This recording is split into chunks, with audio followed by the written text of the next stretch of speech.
Agradeço-lhe o convite e é uma honra estar aqui, portanto, a um apelo, responder assim a um apelo do Dr. Marco Almeida. Mas é também uma honra estar aqui num debate moderado por uma dos mais notáveis figuras da nossa democracia, o Dr. António Capucho.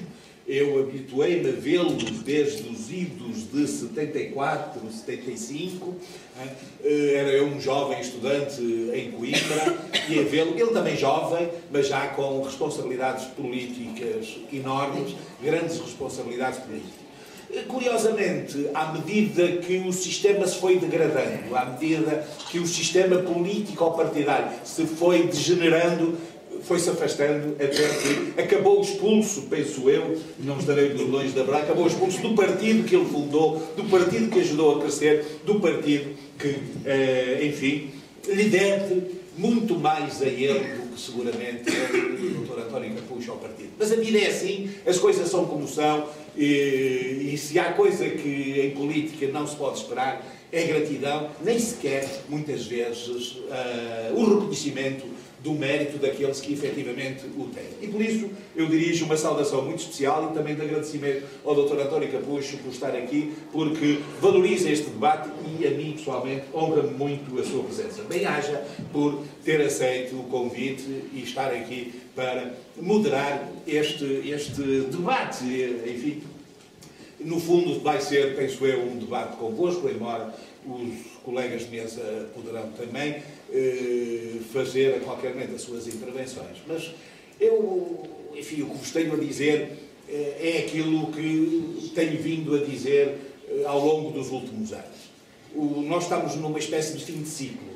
Há qualquer coisa, fim de império, se quisermos, os grandes impérios, antes de ruírem, antes de desabarem com mais ou menos estrondo, vivia-se um clima como este, um clima de voracidade por privilégios, um clima político, económico, social que gera e aumenta as desigualdades entre os cidadãos, um clima em que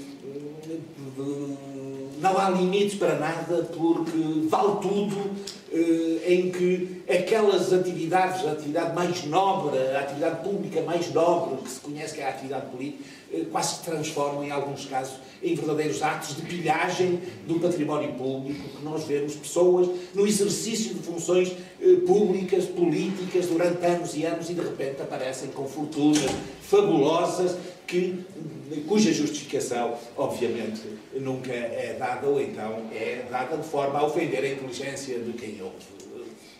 Portanto, há qualquer coisa que tem que mudar, há qualquer coisa que vai mudar. E isso todos nós já intuímos, todos nós já pressentimos. A questão é saber como se vai processar essa mudança. Nós sabemos como começam as revoluções, nunca sabemos como elas acabam.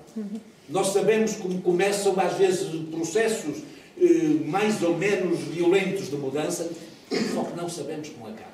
Mas em democracia, no respeito pelos princípios e pelos valores da democracia, nós temos a obrigação de saber como as coisas podem acabar.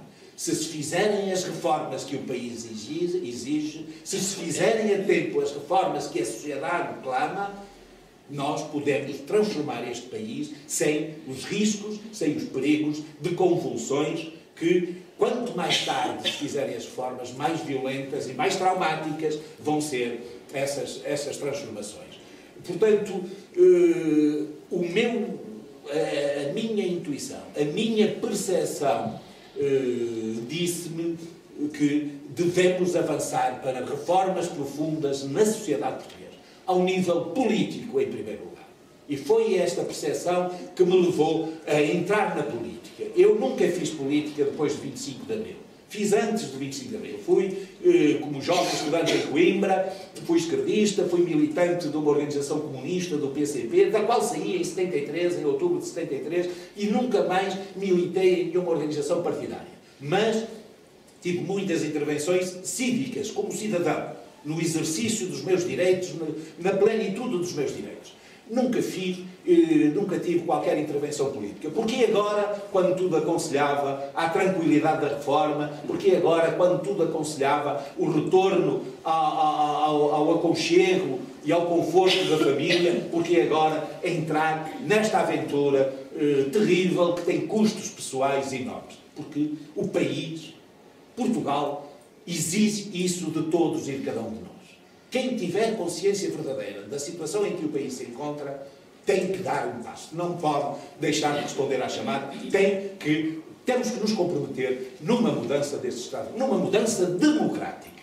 Numa mudança democrática, com objetivos democráticos e com métodos democráticos. Eu tenho dito que é possível fazer um outro 25 de Abril, um novo 25 de Abril, sem os excessos, sem os riscos, sem o que de mal se calhar o outro teve, sem armas, sem militares, sem Chaimite, sem G3, com o voto.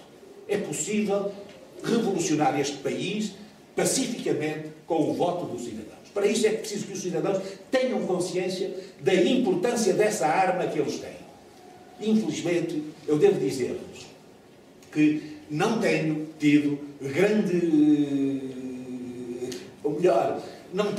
o povo português não tem sabido utilizar essa arma. Não tem sabido exercer esse direito. 2/3 das pessoas, dos eleitores portugueses, abstiveram-se nas eleições para o Parlamento Europeu. Mais de metade dos cidadãos eleitores portugueses já não votam nas eleições legislativas, ou pelo menos não votaram nas últimas eleições. E isto é o pior sinal da anomia, da fragilidade, da doença da nossa própria democracia.